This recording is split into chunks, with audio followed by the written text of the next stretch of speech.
Selamat Natal. Ya, bagi kita sekalian. Warna-warni ini ya, indah sekali. Warna-warni, ada yang pakai kuning, ada yang pakai merah, ada yang pakai putih. Ya. Tema Natal kita tahun ini adalah Christmas, Peace and Truth. Ya.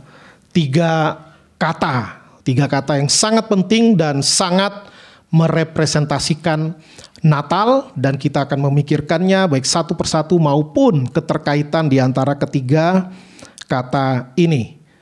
Ya, kita akan mendasarkan dari satu bagian firman Tuhan dari Yesaya 9 ayat 5. Mari kita baca bersama-sama perlahan-lahan 1, 2, 3. Sebab seorang anak telah lahir untuk kita, seorang putra telah diberikan untuk kita. Lambang pemerintahan ada di atas bahunya, dan namanya disebutkan orang, Penasihat Ajaib, Allah yang perkasa, Bapa yang kekal, Raja Damai. Tentu ini adalah ayat yang sudah begitu populer dan bahkan kita sebagian sudah tahu puluhan tahun yang lalu, ya, dan bahkan sudah hafal dari sejak sekolah minggu. Nah, ini menjadi satu tema yang menarik untuk kita pikirkan bersama-sama. Karena kalau Natal ya udah tahu peristiwanya. Tetapi kemudian damai dan kebenaran. Nah, di sini kalau damainya ada, kata damainya ya, Raja Damai. Kemudian kebenaran tidak disebut secara khusus di sini. Namun kebenaran adalah atribut Allah yang tidak mungkin dipisahkan. Karena Allah tidak bisa berbuat yang tidak benar.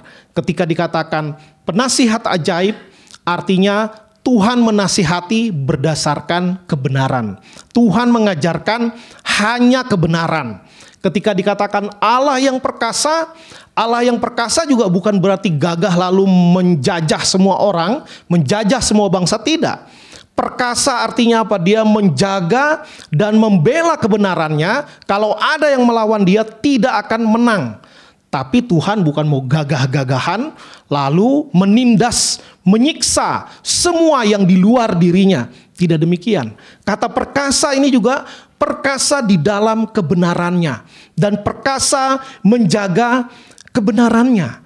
Ketika dikatakan kekal, juga kebenarannya kekal. Tidak seperti manusia, termasuk saudara dan saya. Kita kadang-kadang lagi benar, kadang-kadang lagi nggak benar. Lalu kita bilang, saya hilaf. Atau saya lagi down, saya lagi kena mental, saya butuh healing, dan lain sebagainya. Sehingga kita tidak bisa konsisten seperti Allah. Karena itu hanya Allah yang dikatakan kekal. Ya, secara kuantitas waktu udah pasti. Tapi secara kebenaran juga sama. Ya, kadang manusia sangat situasional. Kalau lagi bisa melaksanakan kebenaran, dijalankan. Kalau lagi nggak bisa, ya bengkok tipis-tipis, maklumlah, paham-paham aja, gitu ya. Itulah bedanya manusia dengan Allah. Karena itu memang peristiwa Natal adalah peristiwa tentang Tuhan yang menyatakan kebenarannya. Setidaknya ada 3 hal yang mau saya bagikan di dalam perenungan Natal di Persekutuan Ekumene tahun ini. Yang pertama, Natal adalah ada 3 MP yang saya mau bagikannya. MP yang pertama adalah meeting point, ya, meeting point of history. Ya. Tadi kita baca peristiwa Natal, tapi kok bacanya di Yesaya? Ya tentu kita sudah tahu semua bahwa itu adalah salah satu ayat nubuatan mesianik. Sebuah pandangan ke depan bahwa pada satu ketika di masa yang jauh di depan akan lahir seseorang yang akan menjadi Mesias, menjadi juru selamat. Yesaya menggambarkannya di ayat yang kita baca tadi. Bagaimana dia adalah penasihat ajaib, Allah yang perkasa, Bapa yang kekal, Raja Damai. Dan secara eksplisit kata damai ada. Dan tentu bukan hanya di Yesaya. Mika menubuatkan tempat kelahirannya di Bethlehem. Ya, di Bethlehem di daerah Efrata. Mika 5 ayat 1. Lalu Yesaya 7 ayat 14 juga menubuatkan satu ayat yang tidak mungkin digenapi oleh orang lain. Karena apa dikatakan? Seorang perempuan muda. Di dalam bahasa asli bahkan dikatakan seorang perawan. Ya, nggak ada perawan yang mengandung. Nggak mungkin. Tidak pernah dan tidak akan pernah terjadi. Dan itu dari satu ayat saja sudah pasti penggenapannya hanya Yesus yang mungkin menggenapinya. Ditambah lagi di Bethlehem. Orang Bethlehem berapa banyak sih? Orang Bethlehem yang dilahirkan oleh seorang perawan, lalu dari keturunan Yehuda disebut anak Daud, artinya ada keturunan dari Daud. Itu kan semakin mengecil. Jadi kemungkinan digenapi oleh orang lain amat sangat teramat mustahil. Ya, sangat mustahil. Tidak mungkin digenapi oleh orang lain. Karena begitu banyak nubuatan yang sangat spesifik yang membicarakan tentang kelahirannya aja udah jelas. Ya, tidak mungkin digenapi orang lain. Belum lagi kehidupannya.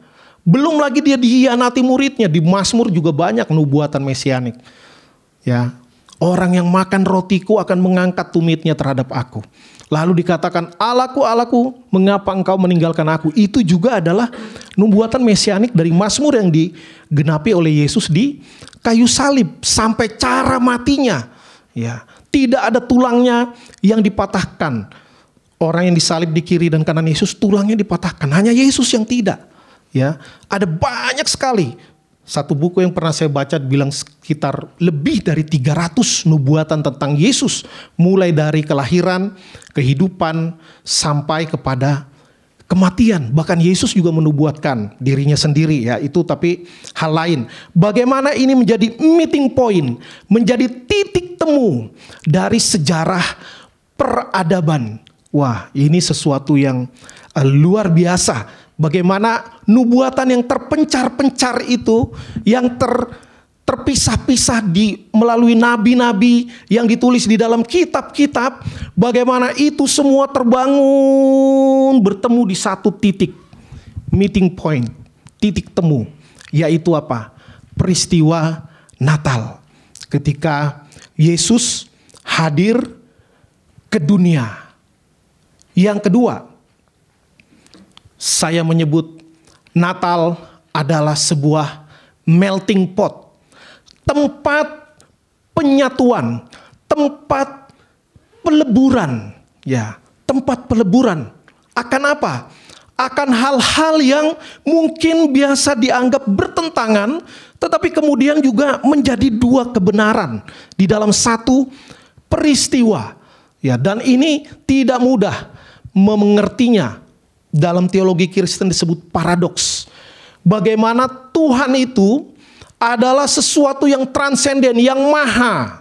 Dan pengertian orang filsafat pada saat itu, pengaruh dari filsafat Yunani, tubuh atau materi itu dianggap jahat. Tubuh ini jahat. Ya, maka sebagian orang Kristen yang terpengaruh oleh filsafat Yunani pada saat itu menganggap kalau Yesus Tuhan, pasti dia Tuhan yang pura-pura menjadi manusia. Karena tidak mungkin Tuhan menjadi manusia. Karena daging ini jahat. Masa Tuhan jahat kan gak mungkin. Artinya Tuhan hanya menampakkan diri seolah-olah dia manusia padahal dia bukan. Ya, bukan manusia seperti kita. Hanya kelihatan seperti manusia. Maka peristiwa kelahiran Yesus mau menunjukkan bagaimana Tuhan yang maha suci, yang tidak mungkin dijangkau, yang tidak mungkin dipahami, maka dia turun menjadi manusia sungguhan. Namun di saat yang sama tidak kehilangan keilahiannya. Ya, tidak kehilangan keilahiannya. Dan dia menunjukkan, mengajarkan kebenaran sepanjang hidupnya. Sangat beda dengan mitologi Yunani. Kadang dewa sama dewa bertengkar. Dewa bisa kawin sama manusia dan lain sebagainya. Tetapi tidak demikian dengan peristiwa Natal. Di sini bagaimana Tuhan bukan hanya menyapa manusia, tetapi Tuhan juga menjadi manusia tanpa kehilangan keilahiannya, dan juga menyatakan keilahian itu juga banyak mengajarkan tentang kemanusiaan. Maka saya mengistilahkan bagaimana peristiwa Natal adalah bertemunya, berpadunya antara theology and humanity. Wah, luar biasa. Bagaimana Tuhan yang maha bukan hanya mengerti akan penderitaan, kesusahan, kegalauan, kesedihan manusia. Tetapi Tuhan sendiri ketika dia menjadi putra Natal di dalam diri bayi Yesus, dia merasakan kedinginan, sudah pasti. Merasakan ancaman yang kita bahas nanti di Natal. Bagaimana dia harus mengungsi, dibawa oleh papa mamanya karena akan dibunuh oleh Herodes.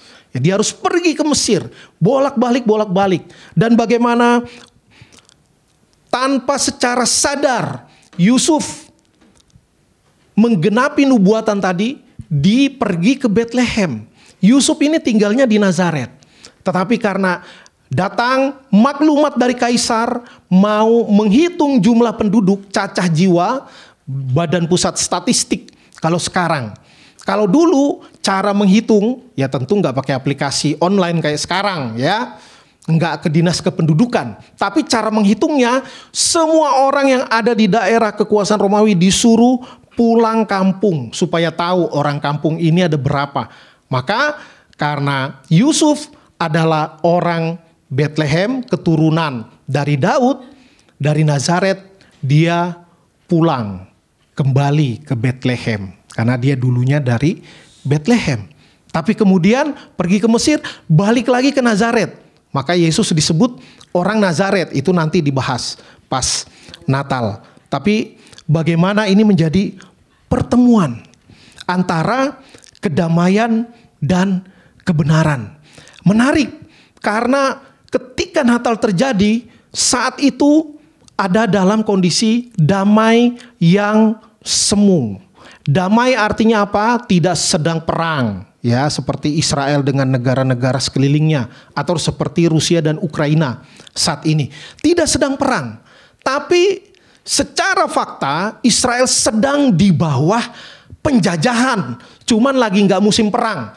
Kemungkinan kita bisa mengerti bahwa Israel belum cukup mampu untuk memberontak kepada pemerintahan Romawi, karena mimpi orang yang terjajah kan mimpinya merdeka, sama seperti bangsa kita, ya. Walaupun dibilang dijajah 3,5 abad, enggak benar-benar perang 3,5 abad, enggak, hanya di titik-titik tertentu aja perangnya, dan itu pun on off ya, perang berhenti. Nah, bagaimana sang Raja Damai, Yesus sang damai tersebut hadir pada masa ketika umat Tuhan di dalam penjajahan. Nah, ini menarik ya. Bagaimanapun kemudian Yesus hidupnya terus digadang-gadang, diharapkan menjadi raja secara politik seperti Daud. Tetapi Yesus enggak begitu. Tetapi dia mengatakan dirinya raja karena dia katakan, "Kerajaanku bukan dari dunia ini." Artinya apa? Ya raja. Ya, Yesus adalah raja. Tetapi bukan kerajaan seperti yang diinginkan oleh murid-muridnya. Kerajaan supaya mereka dapat kuasa, mungkin juga supaya ekonomi lebih baik dan lain sebagainya. Karena kalau jadi penguasa kan udah pasti ekonomi lebih baik. Nah, bagaimana juga Yesus sang kebenaran, dia juga mengungkapkan, menyingkapkan kemunafikan orang-orang beragama pada saat itu. Bagaimana ketika Yesus terus bertumbuh, dia terus mengajarkan kebenaran dan dia konsisten.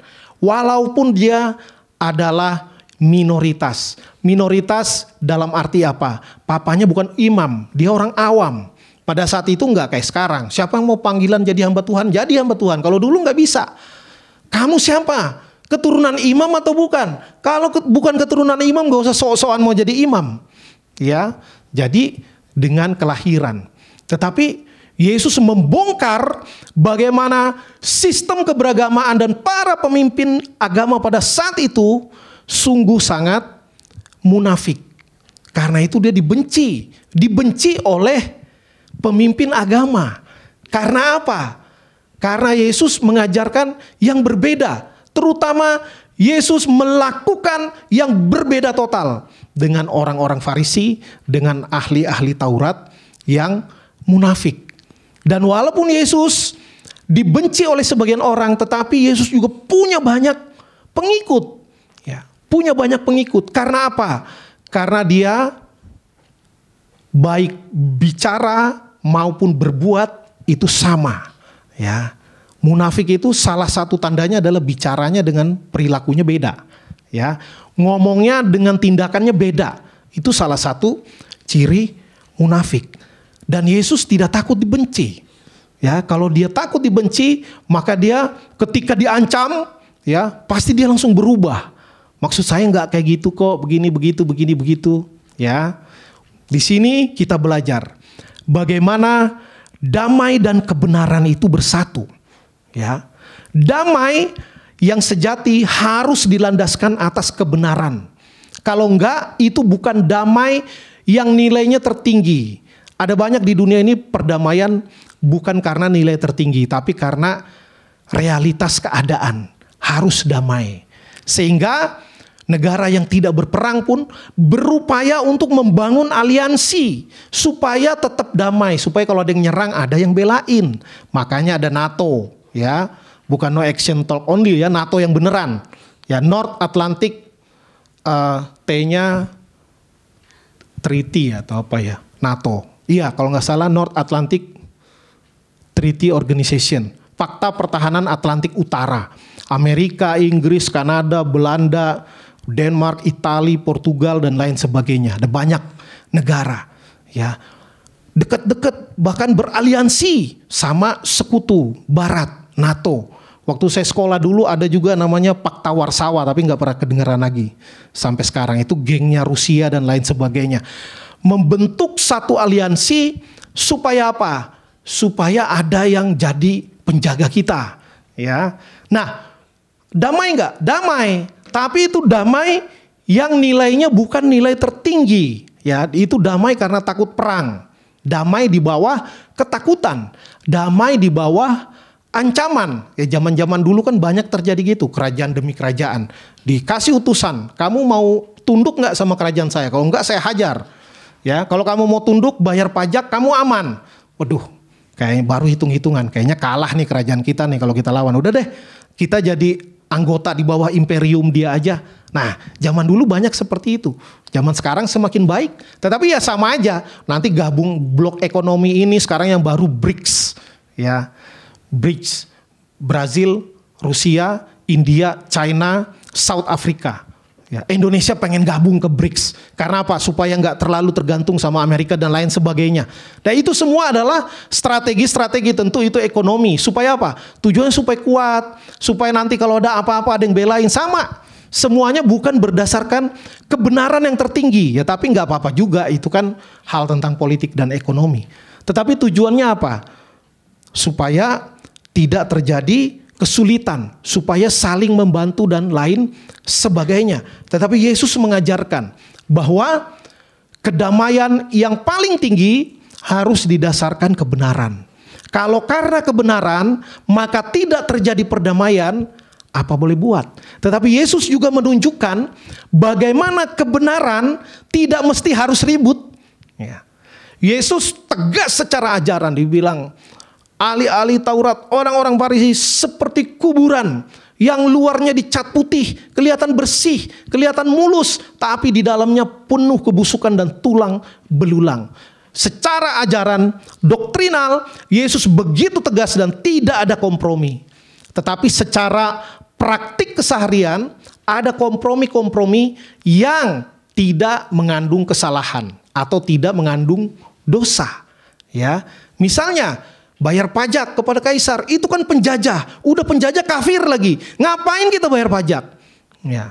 Yesus bilang, berikan kepada kaisar apa yang menjadi hak kaisar. Karena dibilang, lihat koin punya. Gambar siapa? Gambar kaisar. Artinya apa? Ya suruh bayar pajak. Ya. Tapi dia bukan orang percaya, dia penjajah. Ya bayar pajak. Ya. Lalu apa? Yesus diminta menjadi raja politik. Yesus tahu, walaupun itu sangat menggoda, Siapa yang gak menggoda? Misalnya ada hamba Tuhan yang baik sekali, sungguh-sungguh sekali, lalu mau dicapreskan. Misalnya, Pak Pendeta jadi capres, supaya Indonesia penuh kemuliaan Tuhan. Supaya setiap lidah mengaku dan setiap lutut bertelut. Enggak, kalau hamba Tuhan yang tahu panggilannya, no. Bukan itu panggilan saya. Nah, Yesus tidak tergoda di situ. Maka kebenaran tidak harus dengan keributan, dengan kegaduhan. Ya, secara doktrinal harus ketat.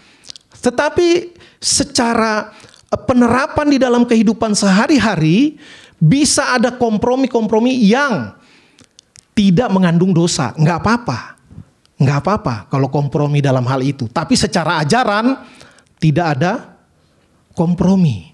Ya, kalau Yesus mau katakan kita kalahkan Romawi, gampang, orang dia Tuhan kok. Ya, tinggal panggil malaikat aja. Di perjanjian lama berapa kali Israel menang perang bukan karena jago perang, udah jumlahnya dikit lagi dibantuin sama Tuhan. Ya. Kalau Yesus mau panggil pasukan malaikat, gampang banget kalau dia mau jadi Mesias politik. Tapi enggak, ya Yesus enggak mau misi dan pengajarannya itu dikaburkan oleh hal-hal yang pragmatis seperti kekuasaan dan lain sebagainya. Yang terakhir, Natal itu menggerakkan orang. MP yang terakhir, moving people. Menggerakkan orang atau memindahkan orang. Dari apa? Dari masa lalu yang penuh dengan kegelapan, masuk kepada terangnya yang ajaib. 2 Korintus 5 ayat 17. Memindahkan orang secara status. Yang tidak punya pengharapan menjadi punya pengharapan. Yang tadinya orang yang harus dibinasakan menjadi orang yang diselamatkan. Orang yang penuh dengan kesalahan menjadi orang yang dibenarkan. Walaupun masih bisa berbuat salah. Ya. Maka ini menjadi satu pemikiran yang luar biasa.